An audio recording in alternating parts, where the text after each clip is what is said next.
வாழ்க வையகம், வாழ்க வையகம், வாழ்க வளமுடன். குரு வாழ்க, குருவே துணை. ஆசான் அவர்கள் சூக்குமமாக என்னிலிருந்து இன்றைய கல்வியை சொல்ல வைப்பாராக. இந்த இணைப்பில் இணைந்துள்ள அனைத்து நல்லுள்ளங்களுக்கும் காலை வணக்கமும் வாழ்க வளமுடன் என்ற வாழ்த்துக்களையும் கூறுகிறேன். இன்றைய ஞான கலைஞர்கள் ஒரு கல்வி. முன்னோர்கள் செய்த வினைப்பதிவு வித்தில் உண்டு, மூளையிலே உன் செயலின் பதிவனைத்தும் உண்டு. முன்னோர்கள் செய்த வினைப்பதிவு வித்தில் உண்டு, மூளையிலே உன் செயலின் பதிவனைத்தும் உண்டு. பின்னை நீ செய்வினைக்கு புலன்கள் இயக்கி பெற்ற பழக்கப்பதிவுகள் உண்டு. இம்மூன்றும் பின்னை நீ செய்வினைக்கு புலன்கள் இயங்கி பெற்ற பழக்கப்பதிவுகள் உண்டு. இம்மூன்றும் உன்னை நீ உள்ளுணரும் அகத்தவத்தை ஆற்றி ஒவ்வொன்றாய் பழிப்பதிவை அகற்ற வேண்டும். உன்னை நீ உள் உணரும் அகத்தவத்தை ஆற்றி ஒவ்வொன்றாய் பழிப்பதிவை அகற்ற வேண்டும். தன்னில் பதிவான வினைப்பதிவை மாற்ற தணிக்க பொருள் செல்வாக்கு பயனாகாது உணர்வு. தன்னில் பதிவான வினைப்பதிவை மாற்ற தணிக்க பொருள் செல்வாக்கு பயனாகாது உணர்வு. மகரிஷி என்ன சொல்றன்னா, முன்னோர்கள் செய்த வினைப்பதிவு நம்ம வித்தில் இருக்கு, அதுதான் சஞ்சித கர்மம். மூளையில் உன் செயலின் பதிவனைத்து உண்டுனா பிராரப்த கர்மம். பின்னே நீ செய்வினைக்கு புலன்கள் மூலமா பெற்ற பழக்கப்பதிவு இருக்கு இல்லையா, அதுதான் ஆகாமிய கர்மம்.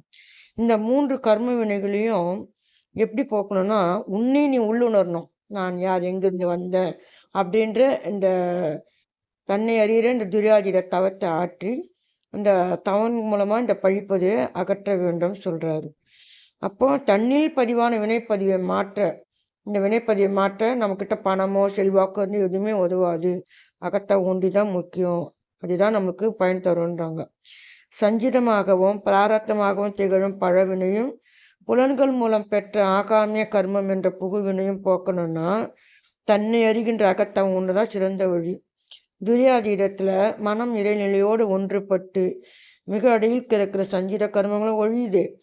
வித்தில் பதிந்துள்ள அடிமன பதிவுகளாகிய நடுமன பதிவுகளாகிய ஆகாமிய பிராரப்த கர்மங்களும் போகுது. ஆண்டாள் ஒரு பாசுரத்தில் பாடுறாங்க, வாயினால் பாடி மனதினால் சிந்திக்க போய பிழியும் புகுத்தருவான் நின்றனவும் தீயினால் தூசாகும் செப்பேலூர் எம்பாவாய் அப்படின்னு இது ஆண்டாள் பாசுரத்தில் பாடுறாங்க. அதாவது இறைவன் திருவடியை புகழ்ந்து பாடி சதா அவன் நினைவிலே இருக்கும்போது நம்ம பாவப்பதிவுகள்லாம் தீயில எரிஞ்சு சாம்பலாவது போல போயிடுன்றாங்க. இதே திருவள்ளுவர் என்ன சொல்றாரு, இருசேர் இருவினையும் சேரா இறைவன் புகழ் சேர் புகழ் புரிந்தார் மாட்டு அப்படின்னு வள்ளுவரும் சொல்றாரு.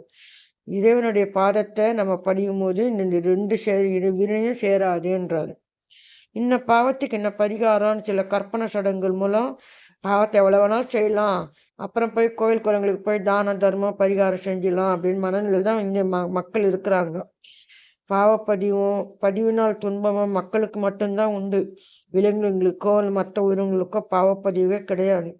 இந்த பிரிவிலேயே நம்ம வாழும் காலத்தில் மன மகிழ்ச்சியோடும் மன அமைதியோடும் மன நிறைவோடும் வாழ அகத்தவம் ஒன்றுதான் சிறந்த வழி. அந்த அகத்தவத்தை ஆற்றி கருமையிட்டு தூய்மை செய்து நாம் அனைவரும் நடமாடும் திருக்கோயில்களாக வாழ்வோம் என்று கூறி வாய்ப்பளித்த அனைத்து நல்லுறவுகளுக்கும் நன்றி. வாழ்க வளமுடன்.